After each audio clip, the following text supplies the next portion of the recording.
بسم الله الرحمن الرحيم. السلام عليكم ورحمة الله وبركاته. kusoo dhawaada Alhuda Secondary School maadada juqraafiga fasalada koobaad. waxaan la socodsiinayaa anigu Cabdiqaadir Cabdilaahi Cali. chapterka afraad ayaynu bilaabaynaa. waxaan hore soo dhameynay chapterkii Weather and Climate. waxaan bilaabi doonaa chapterkeena afraad maadada juqraafiga foonka. chapterkaas afraad wuxuu ka hadlayaa internal structure of the earth, qaab dhismeedka gudaha ee dhulka. cashirka aynu qaadanaynaa maanta waa cashirkeeni koobaad ayuu noqon doonaa. chapterkeenan intaan ku guda jirno waxaanu baran doonaa ama objectiveska iyo ujeedooyinka laga leeyahay waxa weeyaan 6 qodob ee soo socda. At the end of this chapterkan markuu dhamaado, the students ardaydu should be able to inay awood u yeeshaan to understand inay fahmaan the internal composition of the earth, muxuu ahay waxyaabaha gudaheeda uu ka kooban yahay dhulku ama qaab dhismeedka gudaha ee dhulku. ka labaadna waa to discuss inay sharxaan oo ay muxuu ahay qeexaan the meaning of crust maxaa looga micnihiisu muxuu yahay, mantle micnihiisu muxuu yahay, core micnihiisu muxuu yahay. saddexda la kaba dhulku kooban yahay crust mantle iyo core-ka, isagana meaningkiisa ama micnihiisa ardaydu discuss gareeyaan. waxa laga ujeedooyin kale laga leeyahay chapterka waxaa kamid ah inay ardaydu kala saaraan discontinuity-yada ama waxyaabaha la kabida dhulka kala sooca ee saddexda ah ee Kalamoho, Gutenberg iyo Lehmann. saddexana inay kala garanayaan iyo halkay ku kala dhaxeeyaan. qodobka afraad, to understand ardaydu inay fahmaan the theory of tectonic plates, theory-ga ama aragtida loo yaqaano tectonic plates ee ka hadlasha qaab dhismeedka xagga sare waliba oogada dhulka, qaabka uu samaysatay iyo si ay isu bedesho iyo movementska ay samayso. waxyaabahaas theory khuseeya ama aragti khuseysa inay fahmaan. qodobka shanaad ee chapterkan uu ka hadlayo ardaydu inay fahmaan la doonayo xaween to explain in ardaydu sharxaan the types, noocyada and the formation of rocks iyo samayska ay samaysmayaan dhagaxaantu in the rock cycle. marka lagu jiro meertada ama cycle-ka rocks dhagaxaantu ay maraan iyo qaabka ku samaysmaan iyo noocyadooda ay sharaxaya say u sharaxaan ay ka faa'iidi doonaan. marka waa inay awood u yeeshaan inay sharaxaan. qodobka lixaad ee ugu dambeeyay waxa weeyaan to understand inay ardaydu fahmaan the forces xoogagga that change the earth, dhulka bedelaya isbedelka dhulka ku sameynaya xoogagaasna inay fahmaan. marka 6 objective ee waaweyn ayaa laga leeyahay barashada la baranayo chapterkan. haddaba casharkeena koowaad waxaan ku qaadan doonaa composition of the earth's interior, gudaha dhulka muxuu ka kooban yahay ama compositionkiisu muxuu yahay. inta badan mainly inta ugu badan 3 qaybood waaweyn ayuu ka kooban yahay. The interior of the earth is mainly composed of wuxuu ka kooban yahay 3 layers, 3 lakab. 3 lakab waxaa la kala yiraahdaa mid waa crust-kii oo waa lakabka sare ama skin of the earth baa la yiraahdaa, midna waa mantle-kii oo waa ka labaad, midna waa core-kii oo ah lakabka saddexaad.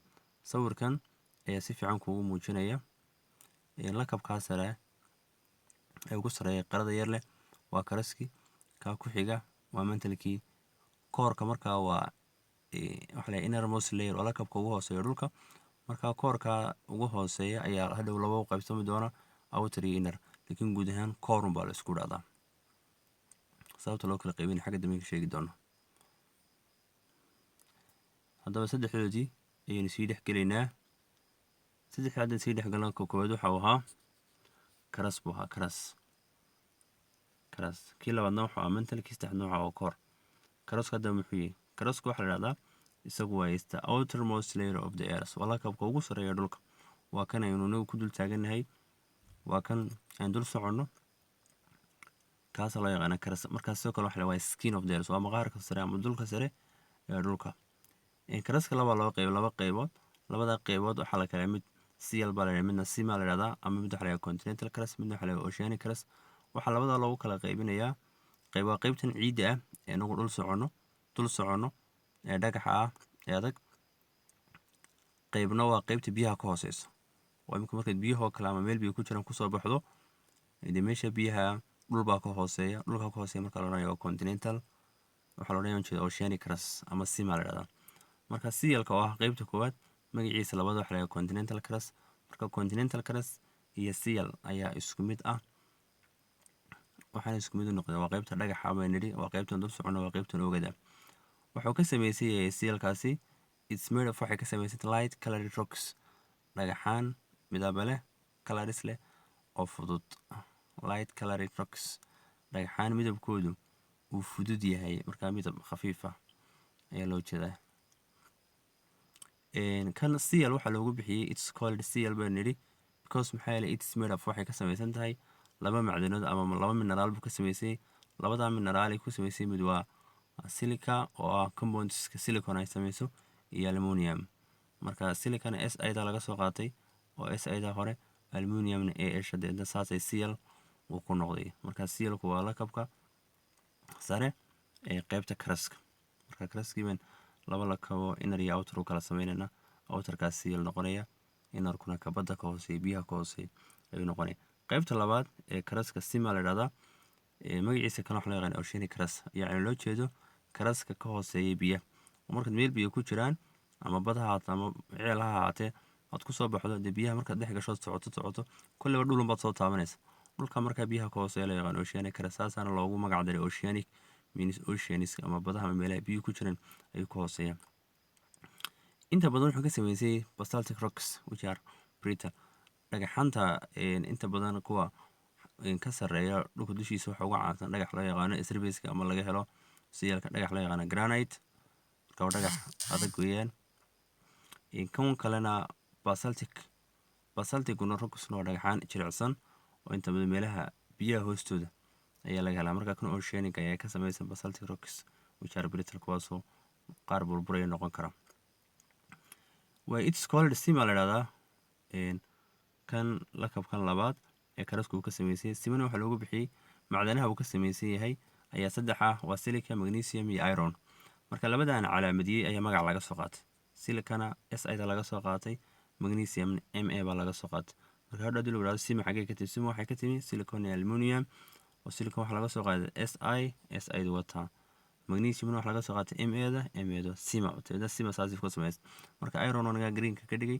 iron iyadu magaca kuma jirto laakiin macdanaha uu ka samaysan yahay ayaa kala ah silica oo silicon compounds iyo magnesium iyo iron haddaba layer baa jira kala qaybiya lakabkan inaan ku jirno karaska iyo lakabka ku xigay mantalka daris layer waxaa jira lakab of discontinuity lakabkaasoo discontinuity ama wixii sii socday joojinaya between oo dhexeeya karas and mantal lakabka waxaa loo yaqaanaa mohorphic discontinuity shortly ama waxaa loo soo gaabiya moho marka moho discontinuity baad odhanaysaa halkaad ka oran lahayd mohorphic ka mohorphic asoo magac nin weeyaan waa ninkii markaa layerkan ama lakabkan sheegay baa loogu magac daray marka in short waxaad ka odhan kartaa moho discontinuity haddaan siro kooban dulmarno sima waa lakabka labaad ee karaska marka karaskan laba qaybinaya cl iyo sima magaciisa kale waxaa loo yaqaana oceanic crust wuxuu ka samaysay basaltic rocks dhagxaanta basaltiga loo yaqaano which are brittle kuwaasoo jilicsan marka kuwa kale uu ka samaysay silicona granite baa la dhahdaa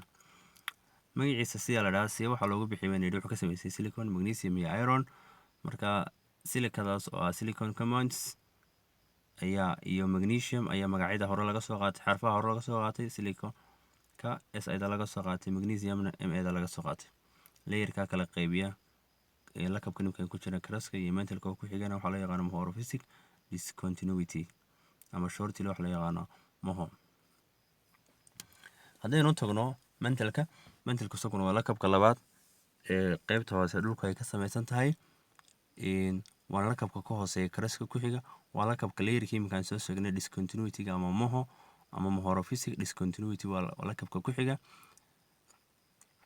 xagga macdan ahaan oceanic cruska iminkaan kasoo baxnay uu macdan ahaan la mid yahay xagga mineralska uu ka samaysan yahay oo magnesium iron iyo silicon ayuu ka samaysan yahay marka mantalku is the second layer oo lakabka labaad of the earth ee dhulka it lies wuxuu yaalaa between inta udhexaysa the crust and outer core iyo koorka sare marka koorka waa laba loo qaybin doonaa inner core iyo outer core kana sareeya marka outer coreka iyo crust inta udhexaysa ayaa la yidhahdaa mantle the minerals macdanaha of mantle are magnesium waa magnesium 1 iron 2 and silica iyo silicon marka silica marka la leeyahay waa compounds ay silicon samaynayso marka saddexda macdanood ayuu ka samaysay mantalkas difaad waxaa loo qaybiyaa into upper mantle iyo inner mantle marka mantalka xagga karaska xigana upper mantle baa la dhahdaa mantalka xagga koorka xigana inner mantle baa loo yaqaana mentalkii koorka sidoo kale iyagana layer baa jira kala qaybiya. layerka kala qaybiya waxaa la yidhahdaa Gutenberg discontinuity. Gutenbergna waxaa loogu bixiyey ama ninkii ikhtiraacay ama soo saaray sidii kii hore homomorphic loogu bixiyey. mental and core is separated by waxa kala sooca layer lakab of discontinuity. lakabka waxaa loogu yeedhaa Gutenberg discontinuity ayaa la yidhahdaa lakabka.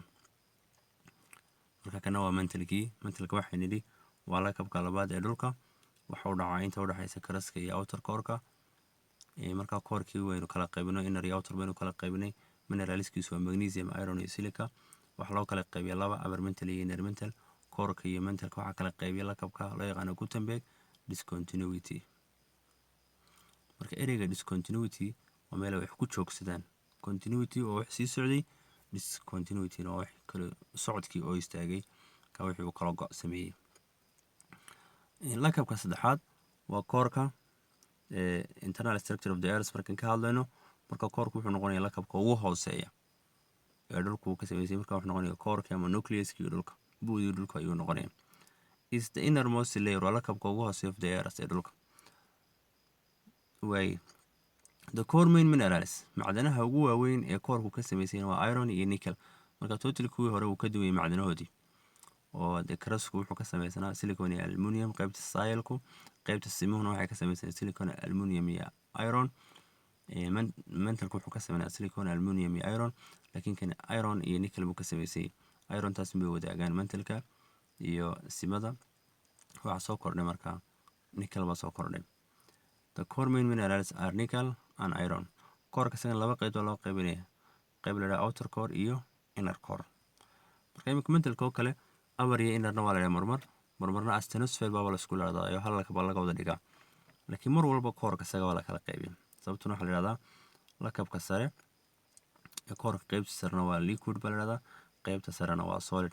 solidkaasi markaa compression solid saxa ma aha, laakiin cadaadis fara badan oo ku yimi ayaa keenay in wixii adke uu muuqdo. oo shay kasto oo maatara marka la isku cadaadiyo xaaladii stateki ku jiray maana state kale ayuu isu bedelaa. tusaale ahaan gaasiskoo kale haddii la isku cadaadiyo liquid bay isu bedelaan. liquidka haddii la isku soo cadaadiyo solid buu noqdaa. marka compressionka faraha badan ku dhacay ayaa loo yidhahdaa waa solid. marka core is divided into two parts, outer core, core-ka sare iyo inner core. marka labadoodana lakabaa kala qaybay. lakabkan waxaa la yaqaana Lehman discontinuity. Lehman baa la yidhaha. there's waxaa jiray layer lakab that separates kaasoo kala sooca inner core and outer core.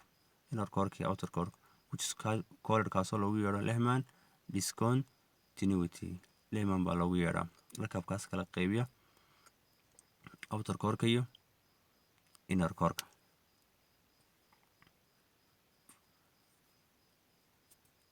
qaybteena hore casharkeena hore halkaas inoogu joogaya.